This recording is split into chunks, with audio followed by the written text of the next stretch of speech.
that end goal, you have that gold in your hands. And we send it now to Jay De La Cruz, who is introducing everybody. It's the quarterfinals matchup between the first seed Petron Blaze Spikers versus the 8th seed Marinerang Pilipina Lady Skippers.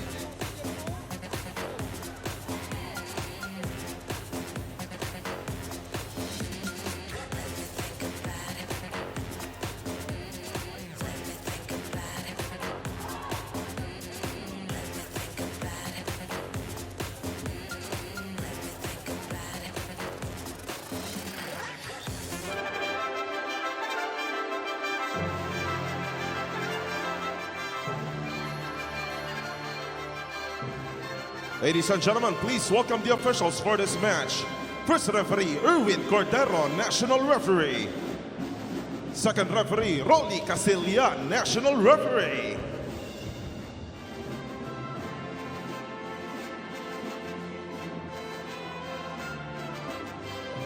Let us now meet the starters first for the Petron Blaze Spikers.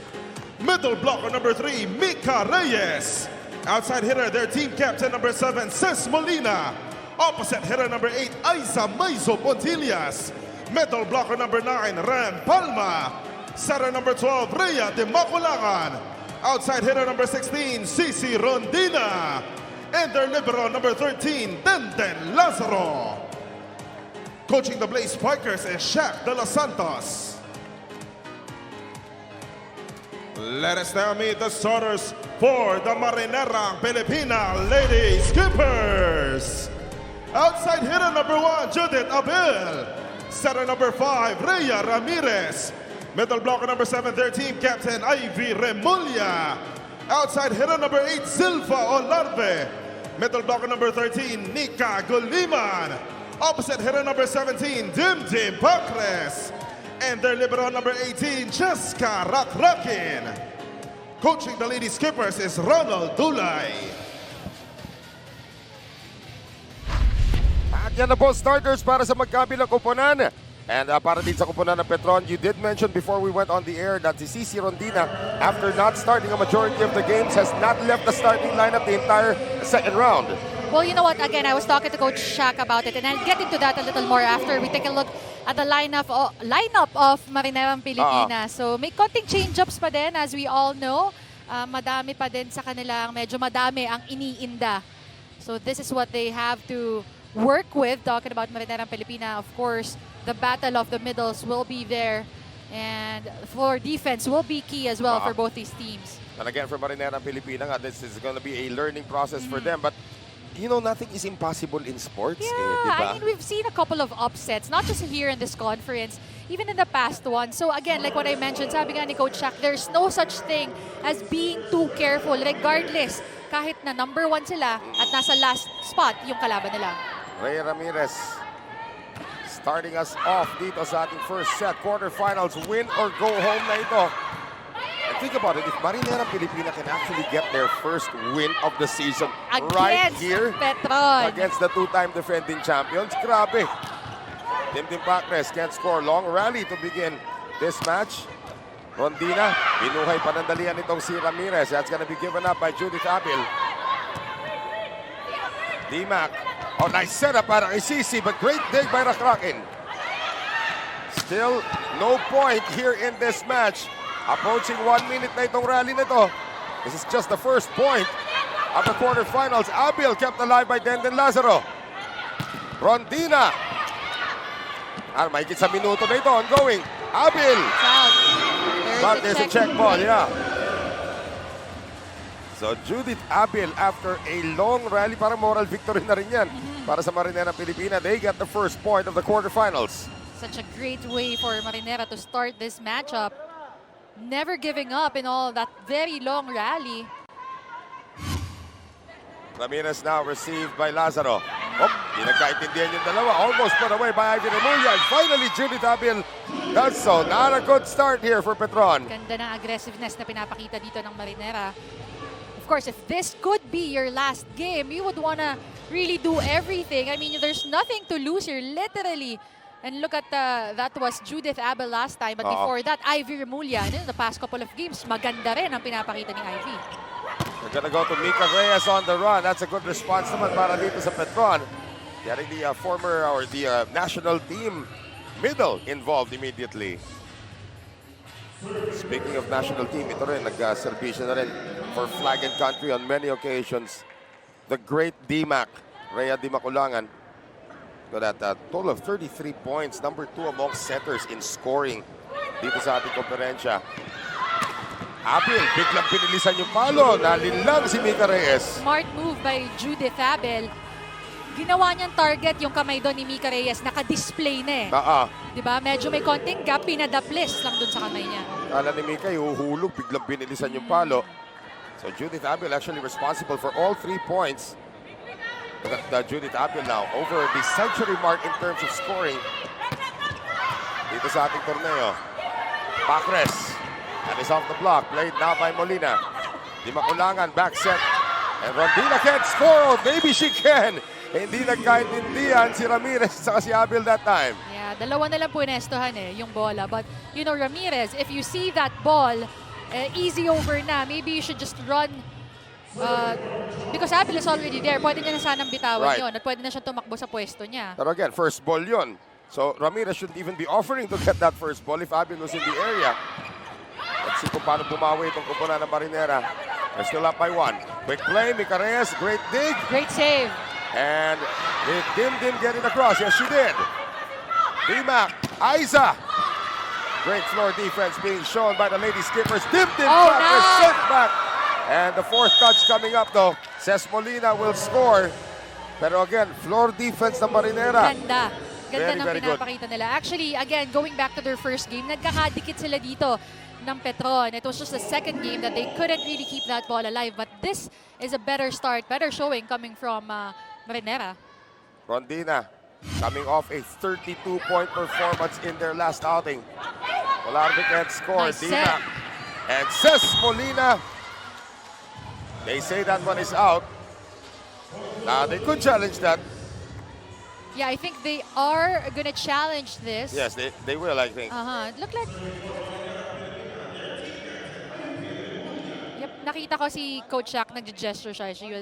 He was asking Petron players, sila D-Mac, sila Cés. Tayo nakapwesto dito sa taas, medyo mukhang in din sa atin. Mukhang in eh, oo. Yeah. So the challenge by Petron, ball in, ball out. This is number 1 sa ating listahan ng challenge. Di ko na kailangan ng kodigo. Bigyan mo ng kodigo na isang araw. Kapisado ko na yan, Denistan. Diba? Ano yung number 2 ulit? Paki-double check na lang po. Ball in, ball out ang 1. Block touch ang number 2. Number 3, net fault. Net fault. Number 4, antenna touch. Tapos foot fault yung foot fault yung panlima. Tinanong ka agad. Pabaliktad nga. Parang zone lang yan sa volleyball, di ba? Pabaliktad ang bilang. Di ba? So simula ka sa 1, tas counterclockwise. O teka, ito na. In or out? Clearly, that was in. Kahit sa angulo natin, in siya. So that is going to be a point, a challenge won by Petron. Tandaan po natin, the challenge system dito. You are given 2 challenges per set. If you keep winning the challenges, hindi na babawasan yan. Pero oras na mabawasan yan, you'll have only 1 left. And naalala ko, in the F2 Logistics last match, they ran out of challenges. So here is Cici Rondina.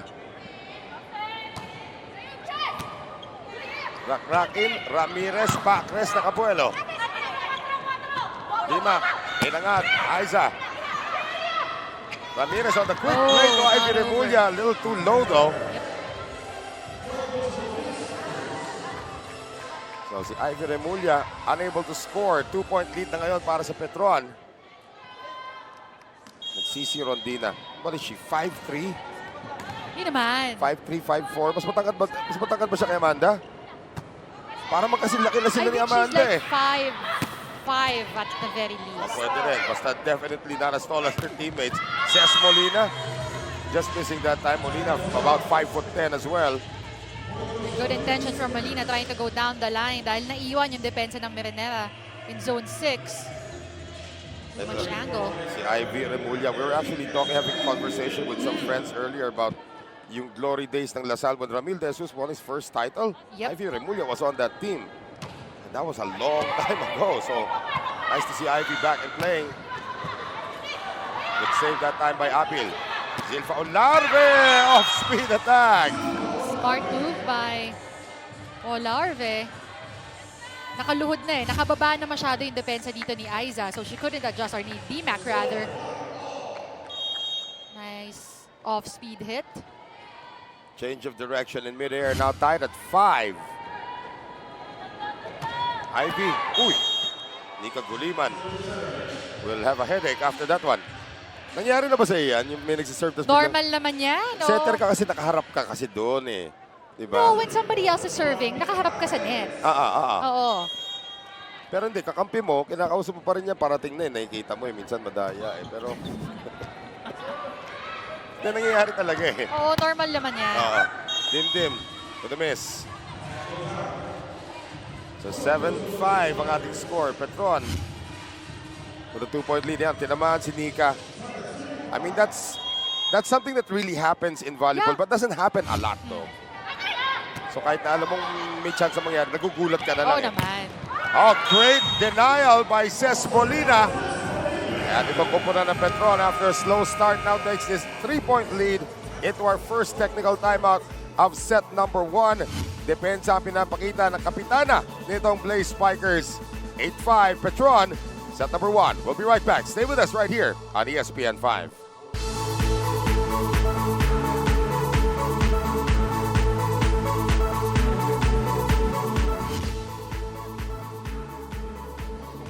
Dalawa sa'yo. Nakaklose sa kanila yung down, ay yung cross.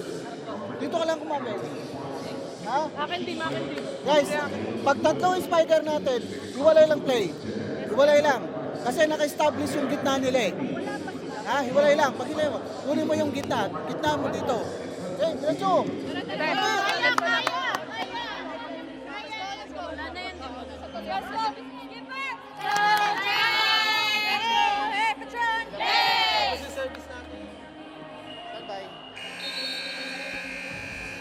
Eh, tignan po natin dito, grabe, full tank nitong Petron Play Spiker. CC Rondina didn't really start all of the games, but she is now the leading scorer of the squad. Yeah, like I was talking what I was saying actually a while ago. Sabi nila Coach Shaq, talagang hindi mo nila pinapasok. Rin-ready rin nila muna si Bernadette Pons. But when CC came back after a couple of her trips with the team, with the UST team, hindi na daw talaga natapos at hindi na tumigil sa magandang laro niya. Paano kwento mo naman, Reds, tungkol kay CC?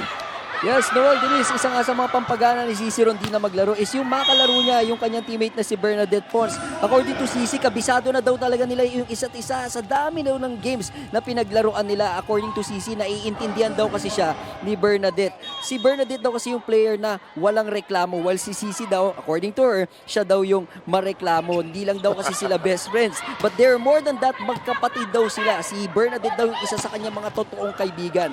Pareho daw kasi sila na pinagdaanan, kaya malapit yung loob nila sa isa-isa.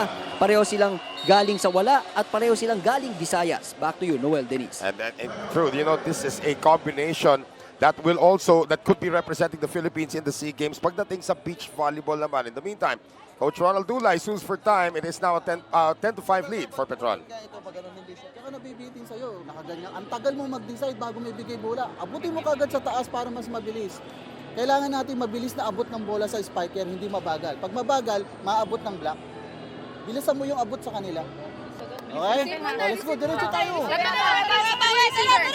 Skippers! Parati kayo mga setter ang punteriya ng timeout. Ano? You know, really, I mean, alam naman natin na there's a shorter setter sa side itong Marinera. And that's the advantage kapag matangkad ka. Because it's really all about how fast you can connect to your attackers, di ba? With the taller lineup, taller blockers from the side of Petron, that's how Marinera can counter that defense. Kaya si Ramirez ang talagang sinasabihan dito. Pagkakataon naman para dito sa Marinerang Pilipina. Naipit na sila. This is actually, I believe, 6 unanswered. That's 7 unanswered points now para dito sa kupunan ng Petron. Ces Molina has done a little bit of everything for the Blaze Spikers so far. She's been attacking. She has 2 blocks right now. Actually, 2 block ng Petron. Lahat yon kay Ces Molina. So let's see if that graphic will prove us right. Bilang natin 7 in a row already para dito sa Petron. Olarve gives up a free ball. Pagkakataon na naman for the Blaze Spikers. They'll go to Aiza. And Aiza goes into the net. Halong gigil din, sabi ni Aiza. Nako, yung Ramirez, mablangkahin na to. That was something new for Petron. They haven't run that play quite a while. So you see them testing it out dito pa lang sa quarterfinals. Dimdim Pacres.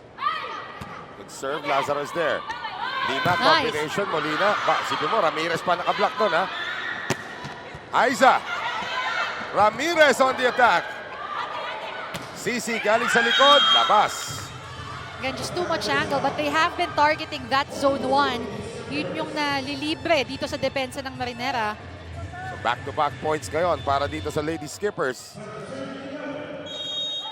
And Dimdim Pacres up to serve.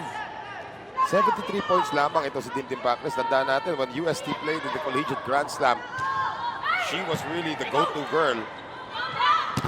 Oh, how about Aiza getting it right back? Aiza just using the blockers again, not really forcing it. I mean, we've seen Aiza all throughout the years. Hindi pa yan yung isa sa